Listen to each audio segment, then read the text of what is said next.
Hello everyone, welcome to Lasha cooking channel.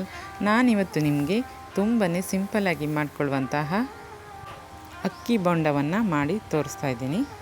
ಹಾಗೆ ನೀವು ಇದೇ ಮೊದಲ ಬಾರಿಗೆ ನಮ್ಮ ಚಾನಲನ್ನು ವೀಕ್ಷಿಸ್ತಾ ಇದ್ದರೆ ದಯವಿಟ್ಟು ಲಾಶಾ ಕುಕಿಂಗ್ ಚಾನಲನ್ನು ಸಬ್ಸ್ಕ್ರೈಬ್ ಮಾಡ್ಕೊಳ್ಳೋದನ್ನು ಮರಿಬೇಡಿ. ಹಾಗೆ ನಿಮ್ಮ ಫ್ರೆಂಡ್ಸ್ ಆ್ಯಂಡ್ ಫ್ಯಾಮಿಲಿಗೂ ಕೂಡ ಶೇರ್ ಮಾಡೋದನ್ನು ಮರಿಬೇಡಿ. ಬನ್ನಿ ನೋಡೋಣ ಇದನ್ನು ಹೇಗೆ ಮಾಡೋದು ಅಂತ. ಮೊದಲಿಗೆ ನಾನಿಲ್ಲಿ 1 ಗ್ಲಾಸ್ ಸೋನಾ ಮಸೂರಿ ರೈಸನ್ನು ತೊಳೆದ್ಬಿಟ್ಟು ರಾತ್ರಿಯೇ ನೆನೆ ಹಾಕಿ ಇಟ್ಕೊಂಡಿದ್ದೆ. ಈಗ ನಾನು ಬೆಳಿಗ್ಗೆ ಬ್ರೇಕ್ಫಾಸ್ಟಿಗೆ ಇದನ್ನು ರೆಡಿ ಮಾಡ್ಕೊಳ್ತಾ ಇದ್ದೀನಿ. ಇದ್ರ ಬದಲಾಗಿ ನೀವು ಸಾದಾ ರೈಸ್ ಬೇಕಿದ್ರೂ ತಗೊಳ್ಬೋದು, ರೇಷನ್ ರೈಸನ್ನು. ನೋಡಿ, ಫಸ್ಟು ನಾನು ಅಕ್ಕಿಯನ್ನು ಚೆನ್ನಾಗಿ ತೊಳೆದ್ಬಿಟ್ಟು ಮಿಕ್ಸಿ ಜಾರಿಗೆ ಹಾಕ್ಕೊಳ್ತಾ ಇದ್ದೀನಿ. ಇದಕ್ಕೆ ತುಂಬ ನೀರು ಹಾಕಿ ರುಬ್ಬಬಾರ್ದು, ಗಟ್ಟಿಯಾಗಿ ರುಬ್ಕೊಳ್ಬೇಕು. 2 ಟೀ ಸ್ಪೂನಷ್ಟು ನೀರನ್ನು ಸೇರಿಸಿ ನಾನು ಅದನ್ನು ರುಬ್ಕೊಳ್ತೇನೆ. ನೋಡಿ, ಈ ರೀತಿ ಗಟ್ಟಿಯಾಗಿ ರುಬ್ಕೊಳ್ಬೇಕು. ತುಂಬ ತೆಳುವಾಗಿ ರುಬ್ಕೊಂಡ್ರೆ ಅದು ಬೋಂಡ ಮಾಡಲಿಕ್ಕೆ ಬರಲ್ಲ. ನೋಡಿ, ಇಷ್ಟು ಗಟ್ಟಿಯಾಗಿ ಪ್ಯಾಟರ್ನ್ಸು ಇರಬೇಕು. ನೋಡಿ, ನೆಕ್ಸ್ಟ್ ನಾನು ಇಲ್ಲಿ 3 ಆಲೂಗಡ್ಡೆಯನ್ನು ಬೇಯಿಸಿ ತಗೊಂಡಿದ್ದೀನಿ.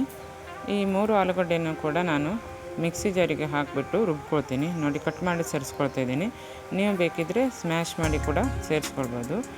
ಇದಕ್ಕೂ ಕೂಡ ನೀರು ಹಾಕೋ ಅವಶ್ಯಕತೆ ಇಲ್ಲ. ಬೇಕು ಅನಿಸಿದರೆ ಮಾತ್ರ 1 ಅಥವಾ 2 ಸ್ಪೂನಷ್ಟು ನೀರನ್ನು ಹಾಕಿ ರುಬ್ಕೊಂಡು ಅದೇ ಅಕ್ಕಿ ಹಿಟ್ಟಿನ ಮಿಶ್ರಣಕ್ಕೆ ಸೇರಿಸ್ಕೊಳ್ತೀನಿ. ಈ ರೀತಿ ಸೇರಿಸಾದ ನಂತರ ಚೆನ್ನಾಗಿ ಒಮ್ಮೆ ಅದನ್ನು ಮಿಕ್ಸ್ ಮಾಡ್ಕೊಳ್ತೀನಿ. ಯಾವುದೇ ಕಾರಣಕ್ಕೂ ನೀರನ್ನು ಸೇರಿಸಬಾರ್ದು, ತುಂಬ ಗಟ್ಟಿಯಾಗಿ ಇರಬೇಕು. ನೋಡಿ, ಈ ರೀತಿಯಾಗಿ ಅದನ್ನು ಚೆನ್ನಾಗಿ ಮಿಕ್ಸ್ ಮಾಡಿ ಆಲೂಗಡ್ಡೆ ಮತ್ತು ಅಕ್ಕಿ ಎರಡೂ ಚೆನ್ನಾಗಿ ಮಿಕ್ಸ್ ಆಗಬೇಕು. ನೀವು ಕೈಯಿಂದ ಬೇಕಿದ್ರೂ ಡೈರೆಕ್ಟಾಗಿ ಕಲಿಸ್ಕೊಳ್ಬೋದು. ನಾನು ಸ್ಪೂನಿಂದ ಅದನ್ನು ಮಿಕ್ಸ್ ಮಾಡ್ಕೊಳ್ತಾ ಇದ್ದೀನಿ.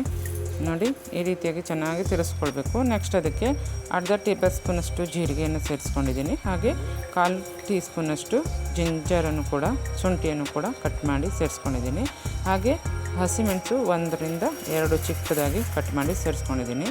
ಹಾಗೆ 1 ಈರುಳ್ಳಿಯನ್ನು ಕೂಡ ಕಟ್ ಮಾಡಿ ಸೇರಿಸ್ಕೊಂಡಿದ್ದೀನಿ. ನೆಕ್ಸ್ಟ್ ಇದಕ್ಕೆ ನಾನು ಅರ್ಧ ಕ್ಯಾರೆಟನ್ನು ಕೂಡ ತುರಿದು ಸೇರಿಸ್ಕೊಂಡಿದ್ದೀನಿ. ನೀವು ಬೇಕು ಅಂದರೆ ಸೇರಿಸ್ಕೊಳ್ಬೋದು, ಇಲ್ಲಾಂದರೆ ಸ್ಕಿಪ್ ಮಾಡ್ಬೋದು. ಇದೆಲ್ಲ ಸೇರಿಸಿದ್ರೆ ಮಾತ್ರ ಟೇಸ್ಟು ತುಂಬ ಚೆನ್ನಾಗಿರುತ್ತೆ. ನೆಕ್ಸ್ಟ್ ಕೊತ್ತಂಬರಿ ಸೊಪ್ಪನ್ನು ಕೂಡ ಚಿಕ್ಕದಾಗಿ ಕಟ್ ಮಾಡಿ ಸೇರಿಸ್ಕೊಂಡಿದ್ದೀನಿ. ಇವೆಲ್ಲವನ್ನು ಸೇರಿಸಾದ ನಂತರ ಇದಕ್ಕೆ ರುಚಿಗೆ ತಕ್ಕಷ್ಟು ಸುಮಾರು 1 ಸ್ಪೂನಷ್ಟು ಉಪ್ಪನ್ನು ನಾನು ಸೇರಿಸ್ಕೊಂಡಿದ್ದೆ. ಇದನ್ನು ಚೆನ್ನಾಗಿ ಮಿಕ್ಸ್ ಮಾಡಿ, ನೋಡಿ, ಕೈಯಿಂದನೇ ಈ ರೀತಿ ಮಿಕ್ಸ್ ಮಾಡಿ ನಾನು ಅದನ್ನು ರೆಡಿ ಮಾಡ್ಕೊಳ್ತೇನೆ. ಹಾಗೆ ಇದನ್ನು ಕಾದ ಎಣ್ಣೆಯಲ್ಲಿ 1 ಸ್ಪೂನು ನೋಡಿ ಈ ರೀತಿಯಾಗಿ ಬಿಡ್ತಾ ಹೋಗ್ತೀನಿ. ನೀವು ಸ್ಪೂನ್ ಬೇಡ ಅಂದರೆ ಡೈರೆಕ್ಟಾಗಿ ಕೈಯಿಂದನೂ ಕೂಡ ಚಿಕ್ಕ ಚಿಕ್ಕ ಉಂಡೆಯನ್ನು ಮಾಡಿ ಬಿಡ್ಬೋದು. ನೋಡಿ, ಮೀಡಿಯಮ್ ಉರಿ ಮಾಡಿಕೊಂಡೆ ಇದನ್ನು ಈ ರೀತಿಯಾಗಿ ಫ್ರೈ ಮಾಡ್ಕೊಳ್ಬೇಕು. 2 ಕಡೆ ಚೆನ್ನಾಗಿ ಕುಕ್ ಆಗಬೇಕದು. ನೋಡಿ, ಈ ರೀತಿ ಬ್ರೌನ್ ಕಲರ್ ಬಂದ್ಕೊಳ್ಳೆ ನೀವು ಅದನ್ನು ತೆಗಿಬಿಟ್ಟು ಒಂದು ಪೇಪರ್ ಹಾಸಿದ ಪ್ಲೇಟಿಗೆ ಅದನ್ನು ಹಾಕ್ಕೊಳ್ಬೇಕು. ಸ್ವಲ್ಪ ಎಣ್ಣೆ ಏನಾದರೂ ಇದ್ದರೆ ಪೇಪರು ಹೀರ್ಕೊಳ್ಳುತ್ತೆ. ನೋಡಿ, ಎಷ್ಟು ಸಖತ್ತಾಗಿ ಬಂದಿದೆ ಅಲ್ವಾ? ಗರಿಗರಿಯಾದಂತಹ ಅಕ್ಕಿ ಬೋಂಡ ರೆಡಿ ಆಯ್ತಲ್ವಾ? ಇದು ಮುಂಜಾನೆ ಬ್ರೇಕ್ಫಾಸ್ಟಿಗೆ ಹಾಗೆ ಸಂಜೆ ಸ್ನ್ಯಾಕ್ಸಾಗಿ ಕೂಡ ನೀವು ಇದನ್ನು ಯೂಸ್ ಮಾಡ್ಕೊಳ್ಬೋದು. ಇದರ ಜೊತೆಗೆ ಕೆಂಪು ಚಟ್ನಿಯನ್ನು ನಾನು ಇಟ್ಟಿದ್ದೀನಿ, ತುಂಬಾ ಸಖತ್ತಾಗಿರುತ್ತೆ.